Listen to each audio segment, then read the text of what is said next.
kelelawar sendiri adalah hewan yang aslinya memiliki habitat di hutan yang lebat atau di dalam gua yang gelap. Namun, hal berbeda dapat kita saksikan saat kita berkunjung ke Kabupaten Sopeng, di mana kita bisa melihat ratusan bahkan ribuan kelelawar bergelantungan setiap hari di tengah-tengah kota. Kok bisa seperti itu ya? Ribuan kelelawar tersebut dapat kita jumpai di kota Watan Sopeng, yang merupakan ibu kota dari Kabupaten Sopeng itu sendiri. Dengan adanya fenomena tersebut, maka tak heran apabila Sopeng dijuluki sebagai kota kalong, alias kota kelelawar. Ada sebuah kisah yang diceritakan secara turun-temurun tentang asal mula kelelawar di Sopeng ini. Jadi, seperti ini kisahnya.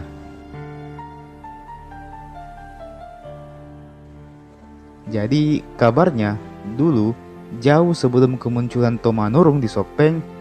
By the way, kalau kalian belum tahu siapa itu Tomanurung, bisa kalian tonton video saya soal ini. Link di deskripsi. Nah, kala itu, sebelum kemunculan Tomanurung, terdapatlah seorang raja yang memerintah di sebuah lembah yang sangat subur. Lembah tersebut banyak ditumbuhi oleh pohon calopeng, sehingga tak heran apabila daerah tersebut kemudian disebut dengan nama Sopeng. Nah, raja ini mempunyai seorang gadis yang cantik, dan gadis cantik ini mempunyai kekuatan ajaib, yakni bisa berbicara dengan binatang. Pada suatu ketika, datanglah segerombolan kalong atau kelelawar yang mendatangi sang putri tersebut. Para kalong tersebut berkata bahwa mereka sedang melarikan diri dari tempat asalnya, dikarenakan mereka sedang dikejar-kejar dan ingin dimusnahkan. Mendengar hal ini, sang tuan putri pun menyampaikan perihal tersebut kepada ayahnya. Dikarenakan merasa iba dengan para kalong ini, akhirnya sang raja pun mengizinkan para kalong tersebut untuk tinggal di sekitar istana kerajaan. Namun, sang raja tidak ingin mereka tinggal dengan cuma-cuma. Harus ada timbal baliknya, harus ada balasannya. Mendengar hal itu, para kalong pun mengatakan bahwa mereka akan menjadi penanda bahaya. Jadi, jika suatu saat nanti mereka tiba-tiba menghilang, itu artinya akan ada bahaya yang datang ke Sopeng. Sang raja pun menyetujui hal ini. Tapi, kembali dengan satu syarat bahwa para kalong tersebut tidak boleh memakan buah-buahan milik rakyatnya. Dan jika para kalong tersebut melanggar, maka mereka akan dikutuk. Walaupun kesannya seperti sebuah dongeng, namun fakta yang ada saat ini adalah kelelawar di Sopeng tersebut tidaklah memakan buah-buahan milik warga Sopeng sampai saat ini. Jadi, kelelawar yang ada di Sopeng itu, yang bisa kita lihat saat ini, mereka tidak memakan buah-buahan milik warga. Dan mitos mengenai pertanda bahaya tersebut pun juga masih banyak dipercayai oleh masyarakat sampai saat ini. Jadi kalau tiba-tiba seluruh kelelawar tersebut menghilang dari pusat kota, maka banyak orang yang percaya bahwa akan terjadi sebuah bencana alam atau hal bahaya akan terjadi ke Kabupaten Sopeng. Jadi seperti itu kepercayaan masyarakat sampai saat ini. Nah, kalau kalian penasaran dengan mitos lain mengenai kelelawar Sopeng ini, silakan klik video saya yang berjudul Mitos Kelelawar Sopeng. Link di deskripsi. Oke, kembali ke ceritanya. Jadi, singkat cerita, pihak kalong dan raja pun setuju dengan kesepakatan ini. Dan mereka pun mulai hidup berdampingan satu sama lain. Namun, suatu ketika, ada seekor kalong yang melanggar perjanjian tersebut. Kalong tersebut memakan buah-buahan yang ditanam oleh warga. Alhasil, para kalong lainnya pun menjadi sangat malu akan perbuatan salah satu temannya. Hingga untuk menutupi rasa malunya, sejak saat itu para kalong tersebut memilih untuk bergelantungan dengan badan menghadap ke bawah. Dan sayapnya menutupi seluruh tubuhnya. Itu dilakukan untuk menutupi rasa malu mereka. Nah, persis seperti kelelawar yang kita lihat pada hari ini. Lalu kemudian, seekor kalong yang tadinya melanggar aturan tersebut pun kemudian dikutuk menjadi hewan yang lebih kecil lagi, sebagaimana perjanjian antara raja dengan pihak kalong. Well, cerita ini sendiri adalah cerita yang dituturkan oleh Bapak Supriyansa, pada tahun 2017. Saat itu, beliau sedang menjabat sebagai wakil bupati di Kabupaten Sopeng.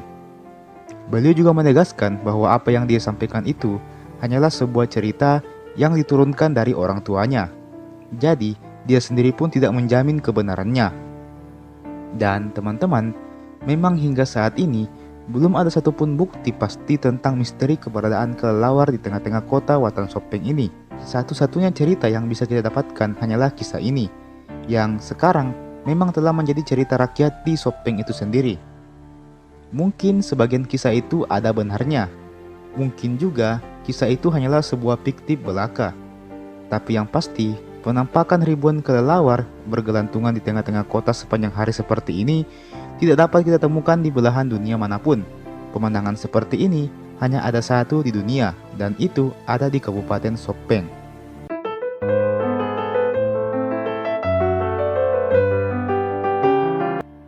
Villa Juliana ini bisa dibilang adalah salah satu bangunan paling ikonik yang ada di kota Sopeng. Saya yakin siapapun yang lewat di sekitar villa ini pasti akan terpana dengan keunikan dan kecantikan villa tersebut. Villa Juliana ini punya kesan ala-ala Eropa jadul. Meskipun begitu, terdapat pula kesan ala-ala Bugis pada villa tersebut. Jadi villa ini merupakan perpaduan antara budaya Eropa jadul dan juga ala-ala rumah-rumah orang Bugis. Keunikan bangunan ini tentunya bukan tanpa alasan. Ada kisah panjang dari adanya Villa Juliana ini. Sebagaimana yang dilansir dari kompas.com mengemukakan bahwa Villa Juliana ini dibangun pada tahun 1905. Jadi bisa dibilang kalau bangunan ini termasuk bangunan yang bersejarah. Meskipun dibangun pada tahun 1905, Villa Juliana ini baru selesai dibangun setahun kemudian, pada saat itu di tahun 1906. Dan bertepatan pada saat itu pula, lahir pula seorang anak yang bernama Putri Juliana. Putri Juliana ini adalah anak dari Ratu Wilhelmina. Ratu Wilhelmina sendiri merupakan salah seorang pemimpin kerajaan Belanda pada waktu itu. Dan sebagai bentuk kecintaan antara Belanda kepada kerajaan Belanda, maka dinamakanlah villa ini dengan nama Villa Juliana. Awalnya, tujuan dibangunnya Villa Juliana ini adalah sebagai tempat peristirahatan para petinggi Belanda yang berkunjung ke daerah Sopeng. Pada waktu itu, terdapat sebuah perjanjian antara Raja Sopeng dengan pihak kolonial. Selama pihak kolonial tidak mengganggu keamanan dan kedamaian warga kerajaan Sopeng, maka mereka boleh keluar masuk di wilayah kerajaan Sopeng. Itulah mengapa pihak Belanda bisa dengan bebas membangun Villa Juliana ini, yang notabene ada di tengah-tengah kerajaan Sopeng. Perjanjian damai dilakukan Raja Sopeng bukan tanpa alasan, melainkan supaya tidak ada pertumpahan darah yang sia-sia terjadi di antara kedua pihak. Selama keduanya bisa damai, maka peperangan tidak perlu dilakukan. Perjanjian ini juga terdokumentasikan di literatur Hindia Belanda yang menjuluki Sopeng sebagai Buitensorg, alias tempat yang damai. Selain Sopeng, terdapat pula daerah lain seperti Bogor, Malang, dan Kaliurang. Meski demikian, pihak Belanda bukanlah pihak yang mau menganggap dirinya sama dengan orang pribumi pada waktu itu. Sekalipun mereka punya perjanjian damai, namun pada kenyataannya pihak Belanda masih tetap punya rasa kesombongan yang besar dalam dirinya.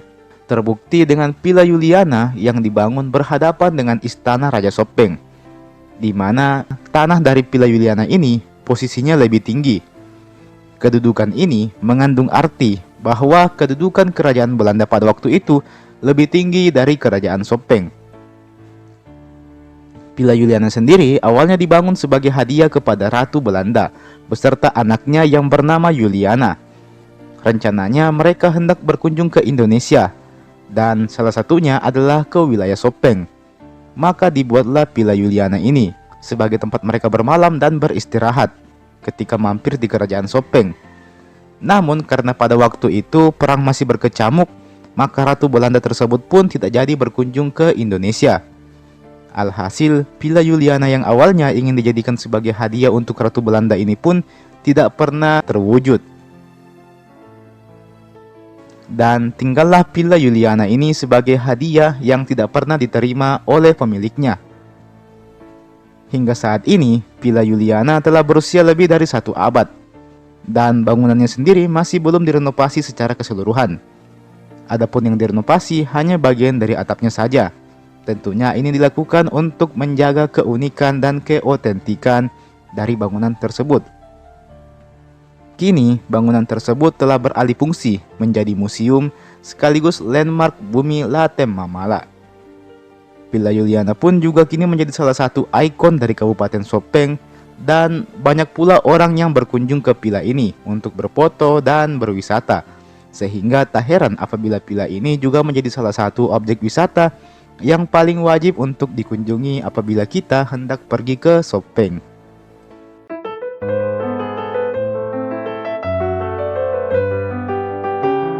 Dilansir dari Liputan 6 menyatakan bahwa titik tengah Indonesia ternyata ada di Desa Umpungeng yang berada di Kecamatan Lalabata, Kabupaten Sopeng, Sulawesi Selatan.